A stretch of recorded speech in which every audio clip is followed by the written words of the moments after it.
Hey, welcome into the Joel Klatt Show, a YouTube exclusive. I'm going to break down Michigan, why they're so dominant this year on the line of scrimmage.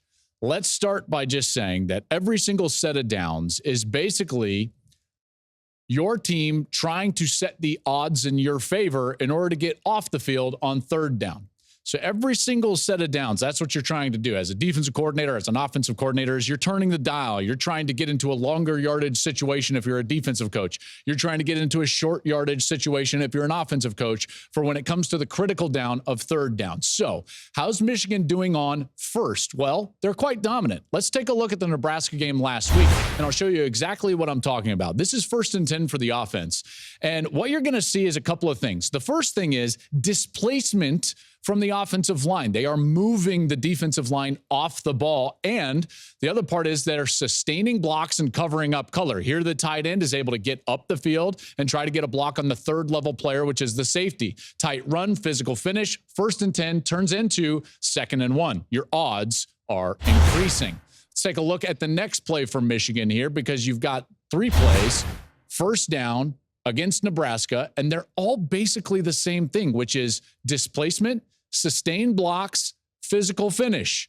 Here, you got a 1st and 10, and they're going to run a gap scheme, which means they're going to pull around this guard from the left side over to the other side, the right side of the defense, and you're going to see the displacement. Look at the guard here on the play side, mash down the defensive line. He gets displacement. The other linemen are covering up color, so there is no red for the running back to look at, which allows him to pick a gap, get tight, and then finish with a physical run. 2nd and 2. 1st and 10 turns into 2nd and 2. Odds in the offense's favor. Here's the third play. 1st and 10.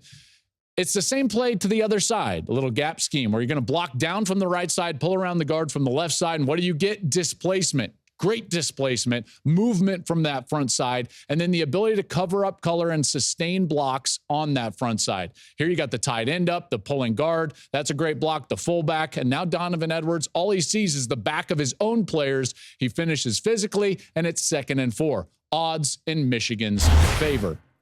This only helps, though, and it only means that you're a dominant team if you can do it on both sides of the ball. So let's take a look at the defense. How does the defense put the odds in their favor on 1st down? 3 clips, 1st down, watch this defensive line. This is, by the way, the first play of the game for Nebraska. Nose tackle, swims over the center immediately. He's in the hole. This double team looks like it's good, but watch the defensive linemen fight through the double team, and what you've got is other players being unblocked. They're winning. There's no sustained blocks from Nebraska, so you've got a sea of maize and blue helmets for the running back to look at. Next play, 1st and 10.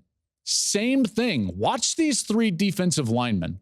The run play is going to go over to the right, and yet initially it looks like they could be blocked, and watch them fight through, and linebackers get to the point of attack. In particular, that nose guard, I just love the fact that he fights through. Watch him fight through, and then what does the running back see? Maize and blue helmets. There's no sustained blocks from the offense. There's no displacement from the offense. The last one is really my favorite. Last one. Nebraska has 1st and 10, and they're actually going to try an option play over to the left side. But what I want you to look at is the defensive end. The defensive end on that play side is initially going to get blocked. His head is on the wrong side right there. He's looking inside. The play is going outside. So this play should succeed, but watch him fight.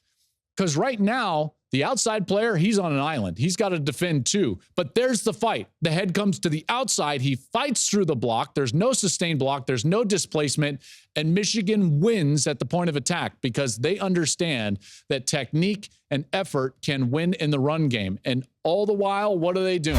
They're turning the odds in their favor to get off the field on 3rd down, or on offense, stay on the field and convert on 3rd down. So people have asked me, why is Michigan so good? Why is there an air of inevitability about their outcomes of their games? It's because of the odds. Those big buildings in Vegas didn't build themselves. You know why they're there? The odds are in their favor. And for Michigan, the odds this year are in their favor. Thank you for watching the Joel Klatt Show YouTube channel. And if you liked this clip, make sure to like it and subscribe to the channel, and you can stay up to date on all of my college football coverage.